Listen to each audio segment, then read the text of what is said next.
This is a relatively informal thing. This is about me talking about what happened. And it was mainly around 2012 that a lot of this work occurred, and sort of a lot of work has occurred since then, and I will refer to that. But this was research and evidence from about a period of over 3 years. There were nine different prototypes around the country that were examined in detail.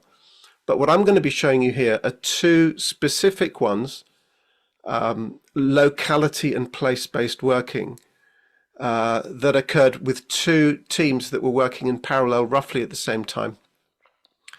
And the details of all of that is going to be in the report that Steve is going to make available at the end of this. A comprehensive report was written that helps to uncover the meaning behind all of this.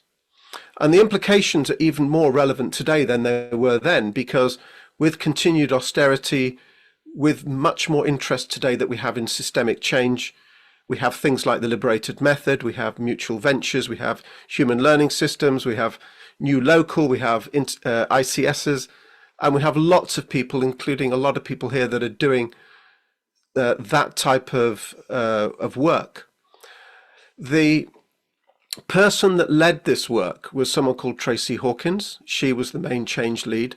I worked alongside her when she was doing this, not directly leading the work that she was doing, but I was working in parallel work. So I was very familiar with what she was doing. The source slides that I'm going to be showing you, and the material they're going to be showing you, have come from different teams, and I wanted to use the actual slides that they use. So it's not particularly pretty, it's not all nicely polished. There may be some disjointed slides because of that, but I'm going to go through the highlights and the concepts. I'm not going to go into the detail necessarily unless I need to. Then if you have questions, put them in the chat, and then Steve will collate those, and we'll look at those questions at the end and go into more detail depending on where you'd like to go. And afterwards, the slides that will contain more detail than I'm actually showing here will be available for everybody as well. And I'm going to put my contact details at the end if you want any follow-up and discussion, which would be absolutely fine. So what I'm going to do now is share my screen, and there's going to be a little bit of toing and froing whilst that happens. That's how these things work. So where did we start and how did we start? The method that we used was 3 stages. The first stage is to understand the current service and understand the current situation. And that's really important we didn't actually start doing anything new. And we started this in a place that was rent arrears. It was a small little project. It was a small little piece of work. And a small team gathered in rent arrears, and they wanted to understand it, and they wanted to have a look at what was actually going on in rent arrears. And what they found was the way that they started this is that they started to listen to calls that were coming into the contact center. They looked at people's timelines in terms of the data that was there. And they also did some visits, and they talked to people that were coming in. So it was a systemic look at how rent arrears and recovery worked. There we go. So the next thing that they found, they actually looked at a total of 3,000 rent accounts in terms of the data. They also looked at specifically in detail 75 accounts to try and understand why people fell into arrears. And what they found is that the cause was not directly to do with the rents, and it wasn't directly to do with one thing. A high proportion of people, their issues were presented through rent arrears, but there was nothing to do with rent. And what the team found is that this was a place where lots of issues arrived from different agencies in different parts of the public sector. And what the team were learning was that, and this was really shocking to them, that it really wasn't about one thing, because they thought we'll try and understand this, and then we'll be able to fix it. So what they also found is that many people in arrears actually have a pattern that could be predicted. 14% of all the people that were in arrears were starting to go down the enforcement route. And the bizarre thing is that most people in rent arrears were actually working. They were employed. And the reason for one of the reasons that they were getting into arrears was they were going in and out of work. They had varying work hours. They had redundancy. They had problems getting paid from their employer. So what actually happened with the team is that they, sorry, I have to do the sharing business again. They realized that actually what they were doing was they were pushing people into eviction. That was the root of their approach. And what they realized, and this was the shock, is that by doing this, you're actually making people worse. You're not helping the causes of why people get into rent arrears. Now, I know for a lot of you, you already know all this, but don't forget, this is a team of frontline people, and the manager was part of that team. So it was purely frontline people in the council who had a very council-specific view of what they were doing. So for them, this was new. And so what happened was that we started to listen to the demands coming in, and we started to categorize that. And they used a term called value demands. And value demands are a list of what are the main reasons that people are actually coming to us for in rent arrears. And this was the list. And you can see here that there's a whole range of different things that were actually, this is what I need and this is what matters to me. And what the rent arrears team found was that they were not trained or in any way able to deal with any of this. So what we then looked at is they went wider and started to look at all the different agencies that they thought this was coming from. And those agencies, they actually went there and they actually understood what was going on in those agencies and what those agencies were focused on. And this was really, really important because now we're starting to get underneath what was actually the driver behind all of these different groups. So for instance, the police, what they were focusing on, it was meeting the numbers. Housing was, they were a gatekeeper and they were almost in a place of stopping people from getting housing unless you're really bad. GP, so we went to the GPs and they saw that their demands were rising and they wanted to keep the appointments short. So they weren't really interested in anything wider than just sort of direct medical issues. And what you find on the right-hand side is that a lot of the demands, and I'm using the word demand and I'm slightly hesitant, I don't like to use that word all the time. What mattered to people and why people were connecting with the public sector were very often about chasing things that were being delayed. They were repeating the same problems time and time again. They were unhappy with what was happening to them. And the team labeled those failure demands. So what you have on the right-hand side is a recognition that there were a lot of failure demands within the system. And these are demands that if we understood them, we can actually reduce or remove their occurrence. So from a leadership perspective, this became very interesting for the leaders of the organizations because they started to see firstly that everything was connected, but directly connected in a place called rent arrears of all places, which was like a little corner of the council. And the second thing is that there was a huge amount of activity that the public sector had caused that actually they should be able to design that out. So what happened next was that they were wanting to look at the detail of what it's actually like to be a person in this situation. What is it like to be a citizen in the borough and understand what it's like for them, because they had no idea. So what they did is, and I'm showing you this because if you went into the room where they were working, you would have seen a wall, and on that wall there would have been a huge long flowchart. And I'm just going to skip through that. And they took cases at random, and they looked back at several years back and started to see when did they first connect with the public sector and what happened to them when they did that. So we went up to, in this case, for instance, year 10, year 11, year 12, year 13, and this is what you would have seen. And this is the level of detail they went into and what happened at the end of all of that. And then in this case, for instance, you can see here that the colours at the bottom are the different agencies of the public sector. We also spent some time not just looking at the person and what they need, but their family that was around them and the impact of that family, but also anyone that was connected to that family. So you can see here, we've widened the scope. So in terms of what the team were doing, they were doing some really, really detailed analysis, let's say, but they were doing it using systems thinking approaches. So let's take this case, and she's called Anna. So let's have a look at what happened to her by the time she was in the 6th year of having some difficulties and having some needs.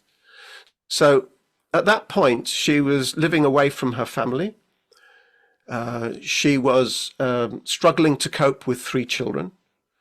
She was a victim of domestic abuse. And at these times, she was coming to different parts of the public sector to saying, help, can you help me with some of these things? By the time we got to year 10, she was a victim of sustained domestic abuse. She's trying to cope with 4 children. She was pregnant. She was concerned about the impact of domestic violence on her children. She was a point where she became homeless, and at that point she called for help. In year 14, the relationship was under strain that she had with people around her. She was struggling with 6 children. She was isolated socially. She'd been threatened with eviction, and she desperately needed a bigger home. She was being harassed by her ex, and she was worried about her daughter in terms of the harassment. She hadn't been upstairs for 18 months. Her ex had left her with debt, and she needed help. She'd had to give up her job. Her health was deteriorating, and she was depressed and in pain.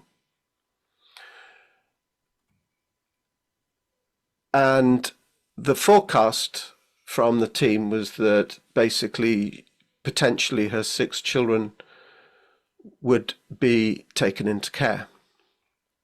And so this is actually looking at it from the perspective of the citizen, the person out there, which no one in the team had ever done before. In fact, no one in the public sector had done this. What they also did is looking at the flows that would happen within the organizations themselves. And what they found was, and this is just one, we just took at random the referral flow for mental health. And they discovered that there were 45 steps in that flow. There were 11 handoffs where information was handed off from one person to the next. There were 10 different roles involved in this, and there were 6 different IT systems that were being used. So the question at this point was, how many value steps were actually in there? How many things of value did we actually do in those 45 steps? And the answer was 4. So in terms of what the team were learning, the team were really learning that we don't make it easy for ourselves, and we certainly don't make it easy for them. So where I want to go next in terms of where this team got to is there were leaders and managers connected to this team as well. And we were all learning this together. So what we were learning was about the wider system and how the wider system was working. So the way that I worked with leaders was that we were talking to them about how did we design it this way? And what was the focus of people? And the focus was targets. Targets were driving behavior. And the idea of the leaders was that if we put targets in, it would improve. I think I know what's going to be inside. What do you think? And then we were looking for, well, we don't have much money. So what we're going to do is we're going to wait until someone is in crisis because we need to protect our budget. There was a referral. Sorry, there's just someone's got their microphone on. There was a referral system, and that referral system was designed to move the work into areas of expertise. And the design of the service was functional. It was designed to work with different departments, so very heavily functionalized. And it was a very standard process. And it was standardized because the leaders thought that would be the lowest cost. And and the frontline team had to record everything, calls coming in, every single thing. They spent more time recording than doing anything else. And if you ask people, how much time do you actually spend out there with people? It was typically within a week, they would spend a day and a half. The rest of the time would be doing all sorts of other things. And they recorded everything because that was a way to cover our backs, not because we needed it. So it was based on fear.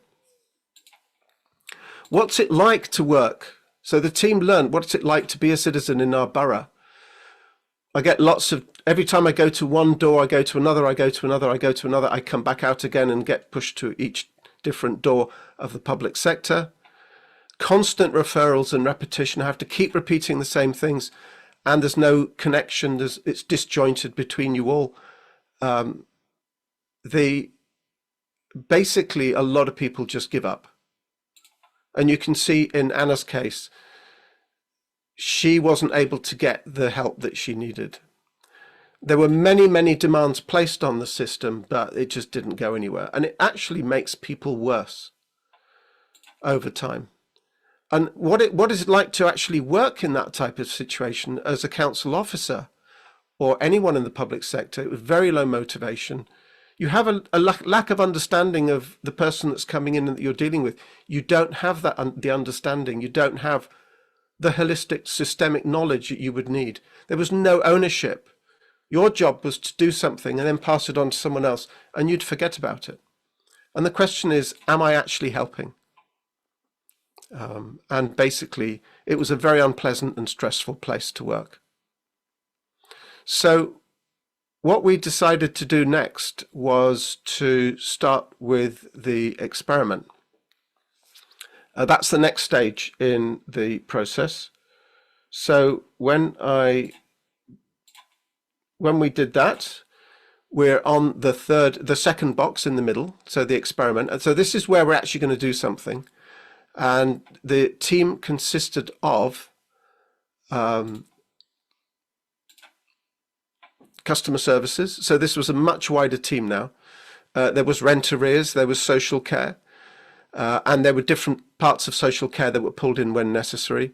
Addiction services, mental health, expertise, if that could be pulled in, the police and money debt advice. Now that team would shift and change as some of this work would go ahead. So we'd spent about 4 weeks doing the understand phase, and now we were starting this major phase. And what was key is, what were the team doing? They were literally put into a large room, and their job was to focus on a purpose that wasn't what they were doing before.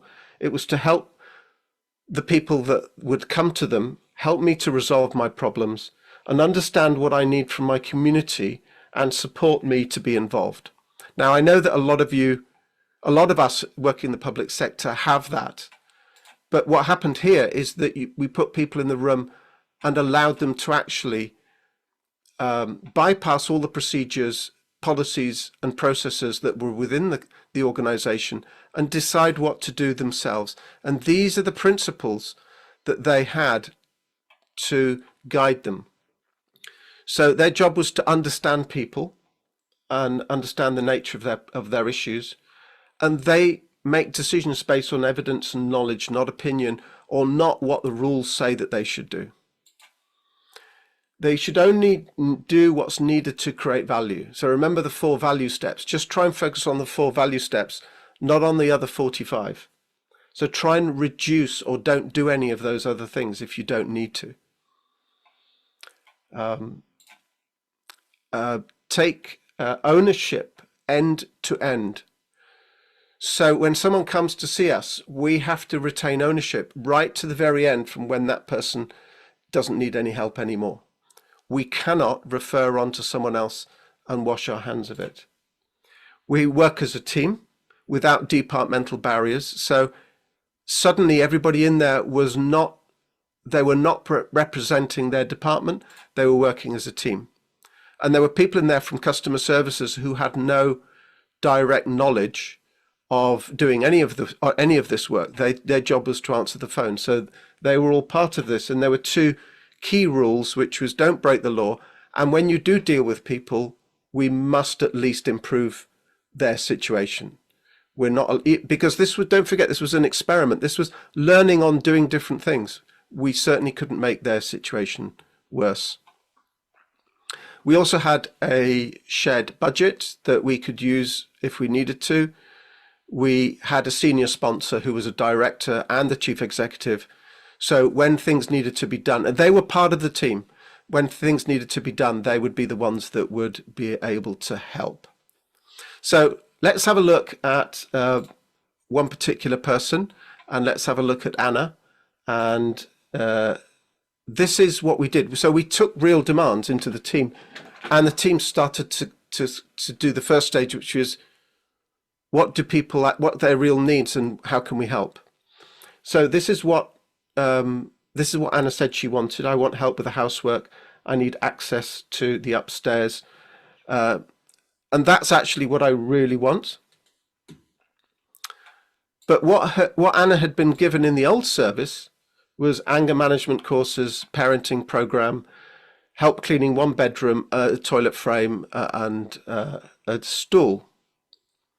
Now, what the team did is they looked at the cost of what it would cost to give Anna what she actually wanted, which was £20,700. The cost of what we had spent dealing with her since year 10 was £106,000.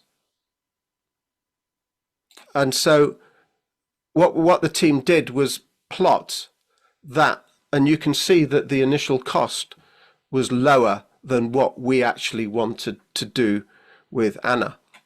And some of those things that Anna wanted, that wasn't what we normally do. But don't forget, this is a team in a room, and they could do whatever they wanted to do. And what we have here is the team projected what the costs would be if we just didn't do anything, just did the normal things with Anna that we would have normally have done, and actually come with a significant difference in the coming years. So they could project this going forward. Oh my God, this is going to be. So the thing was, now a lot of you will know this, and in fact, people in the council and in the various public sectors knew this, but it's almost like they'd forgotten it. So the big question is, have we created a problem-solving system or work amplification system? Now, there are a couple of very interesting concepts and methods that I'd like you to take you through. And the first one is that when we approached people and we looked at people, we looked at what their level of need was. And when people come and connect with somewhere in the public sector, we can do 3 things with them. We can actually help fix their problem so they go out of need again. We can keep the need level the same, or we can actually not do very much and their level of need continues to go. And what we find very often is this is actually what happens when we don't deal with people in the way that actually truly helps them. Their level of need goes up and up.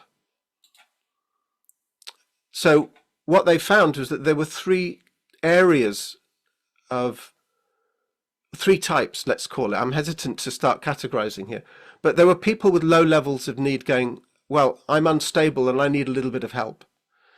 I have some problems, but then the next level up is actually I'm in trouble and I have multiple issues with different parts of the public sector.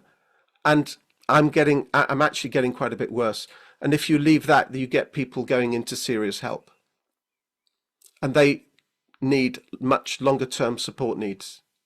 And there was this progression. This wasn't static, it was a progression. And that's what they found by looking at people and what their journey was over the years. And what we find here is that we used something else. So that's just an example of Anna and plotting her on. And we plotted 88 people on this triangle, the triangle of need. So how did we understand what matters to people? Now, this is really interesting. What we did is we sat with them, usually in their house, because we wanted to understand context. And we asked them, so what kind of things are bothering you? What are the things in your world that you need help with? And this is what we would start drawing.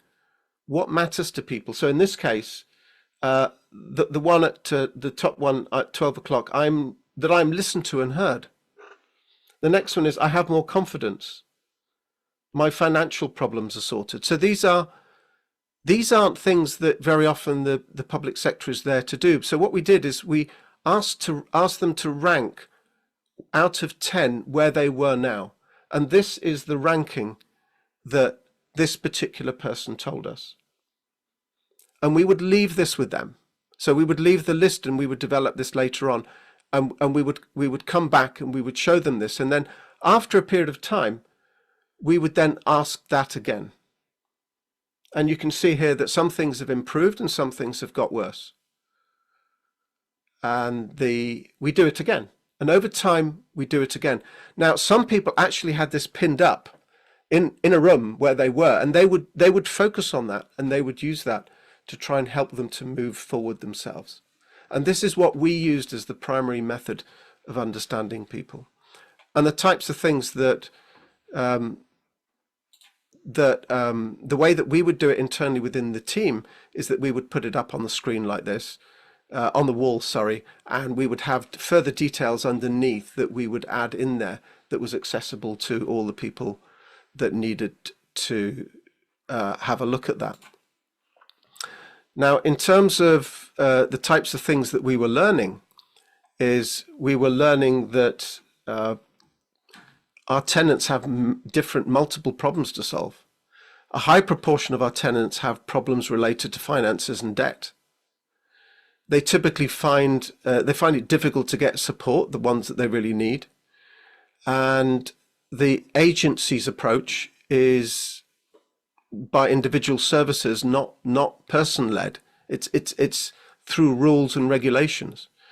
There's no joined up working, and the capacity for us to be able to truly understand people, it just didn't happen.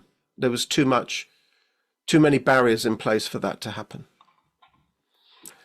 And then what we found was that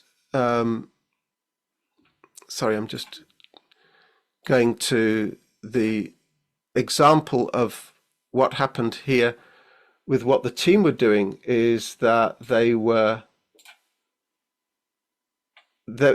two teams, the core team, and there was a team that Will was actually part of, which was developing the data behind what was going on, finding out what was happening.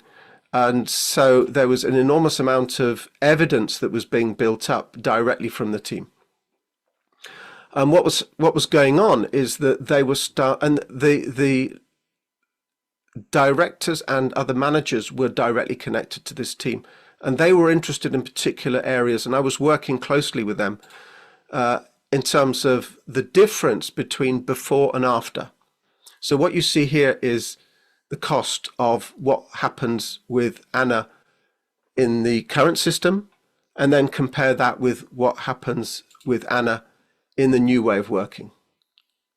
And what was absolutely fascinating to all of the chief executives that would gather once a month to look at this, of all the different elements of the public sector, is that costs of one would go down, but costs in other places will potentially go up.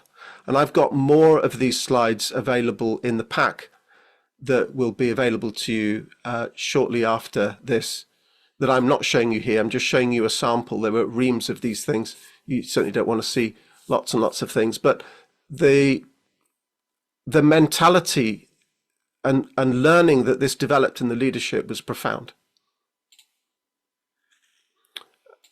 And what was also occurring is looking at all the cases. So that was just Anna, but that we were looking at all the cases together and plotting the difference in activity and in cost as well. What happened to the triangle of need? Now that was a very interesting thing. So this was the original triangle of need, where during the work the team were doing, they recorded 57 people were at the bottom end, 27 were in the middle, and 4 were in the critical.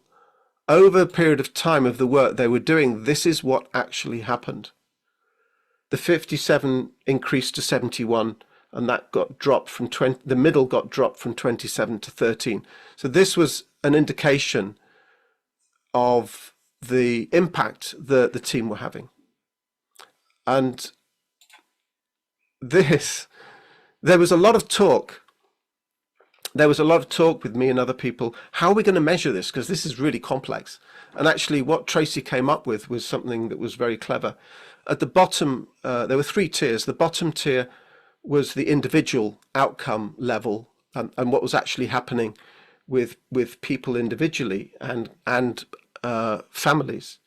The next tier up was the geography, because this was done in a locality, a physical locality, in actually more than one locality in 2 different councils. So in the second one, the middle one, you've got the geography and you've got capacity and you've got all the different agencies. And then the third one was the more strategic one, which was the demand reduction and cost, the more typical things that would be measured at that level. But what was different is that one thing that went out of measures, which is very unhelpful, averaging. So this was about individual measures, and you can see there the graphs. They're based on days and individuals and weeks, rather than averaging them out, which basically means once they average out, you don't know anymore what on earth they mean. And they also used the current measures. They kept the current measures that they had, because one of the questions is, well, it might be just accidental that that area that we're working in is doing better.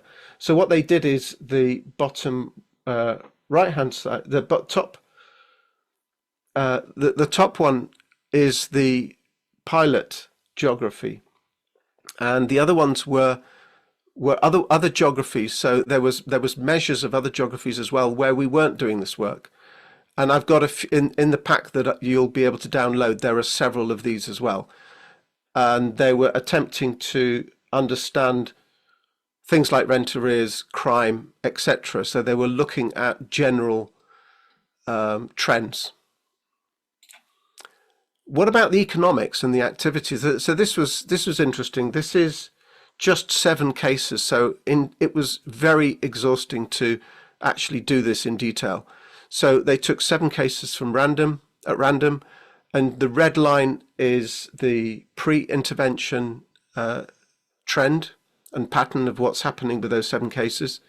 The blue line is the new way of working. And what they did is they plotted that using an understanding of where this was going to go. And what they discovered was that the trend at that time was going up, and if actually they had done it in the new way across the board, that cost would start flattening out and potentially over time go down. Unfortunately now, this prediction has come and to today to be very visible to us in terms of the costs that we now have spiraling up in the public sector, and the demand spiraling up in terms of what this type of work was predicting would happen.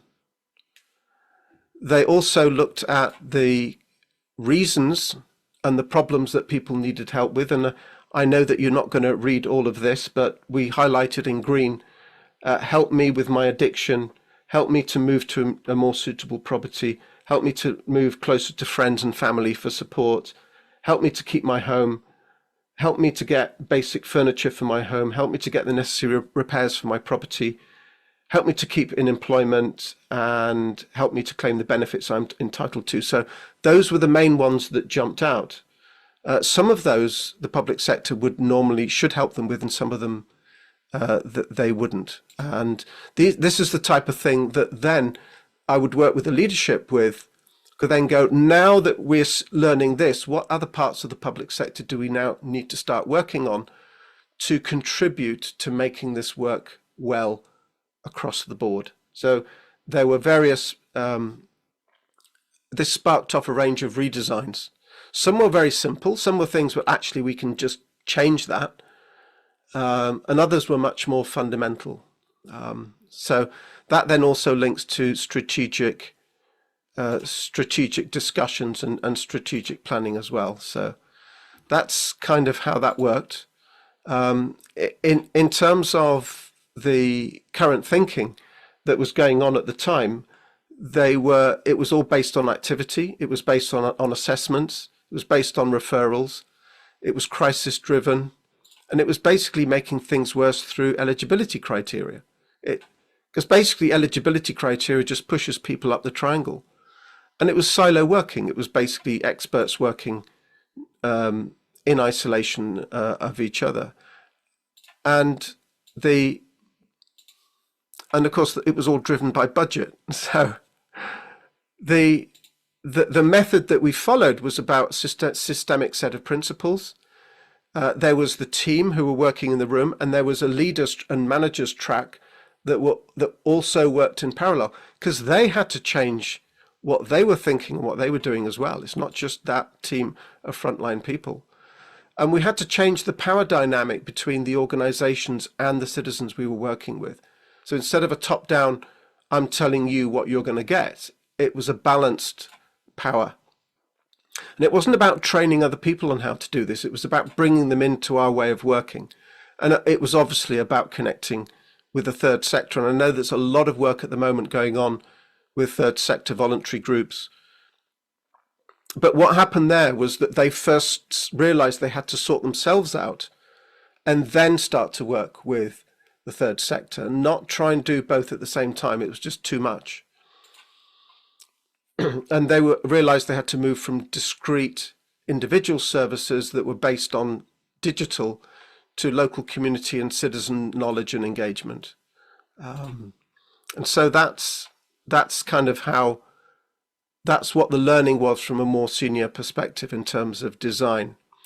And for the team that were working with us, it was something that they never forget. It was like a complete change within each one of them as well. And one thing I wanted to mention is that although there were different people in the team from different departments, if someone needed to go out and see someone about a specific area, they wouldn't send the person out who was expert in that. They would send someone else, and that person would support them. Sometimes they would go out together.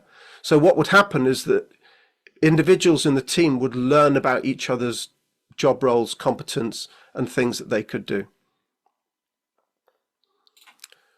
So moving forward, there were some new redesigns. There was a new social care intervention that was started up by another colleague of mine to link into this. Far greater links with the third sector. Now, what was interesting, if you look at the organizations wider that were doing this, and you find, well, if you go back and look at them now, what's happening? They all chose to take this in a way that was appropriate for them at the time. When you do an experiment, you can rarely take that experiment and suddenly do it exactly how you would like it. So you had to go through a process of how can we actually make this fit with the reality of the situation that we have.